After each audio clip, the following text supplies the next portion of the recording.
My brother and sister-in-law are expecting baby number 3 any day now, and I need to fit a guest space into my brother's office. Their guest room just became the nursery, so I spent the last 2 months building a secret bed with built-ins to remedy their missing guest room. They will have 3 kids ages 3 and under, so it's really not feasible for my brother to do a project of this magnitude, and I'm a mom who taught myself to DIY, so I'm considering this my push present to them. I spent about 5 days ripping down plywood and putting together the built-ins before starting on the Murphy bed. The build ended up taking about 5 times longer than I thought it would, as we had some hiccups with the Murphy bed, and after some crazy adventures, we finally figured out a fix. We wanted the front of the Murphy bed to blend into the built-in, so I created these faux cabinet doors to do just that. The face frames came next, and it made those faux doors look really inset and start to give the build that finished look. But naturally, I couldn't just ignore the inside of the Murphy bed, so we decided to add more shiplap paneling behind there. I'm actually so proud of how this outfit. Look at those lines, you guys. From here to here, that's nearly perfect.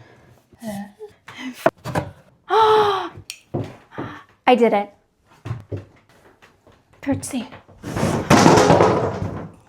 I still did it. When you look at the Murphy bed from this angle, it looks all really nicely trimmed out, but there's one spot that you cannot see. And that's this spot right there. There's about a 4-inch gap right here that I need to figure out how to fill. Here is what I'm going to do. I decided to pick up some 1/2-inch MDF from the lumberyard, and again was so thankful for our new Kia Carnival to haul all the things. But I couldn't just cut out the filler shape and slap it in there because I want it to be flush with the face frame. And since the thickness of the gap isn't consistent all the way up, I cut mini shims that will make this filler piece flush with the face. I feel like I'm a teacher again, doing a craft at school. I ended up just using a glue stick for the shims so the glue would set quickly. Now for the real test. Please fit. This hack ended up working so well on both sides of the Murphy bed, and I think it's one of my most creative fixes on this whole project. It was really important to have that done for the next step. My brother brought home this chunky crown molding. This is my first time ever doing crowns, so truly if I can do it, you can do it. This is such a stressful cut because it's kind of expensive if you mess up.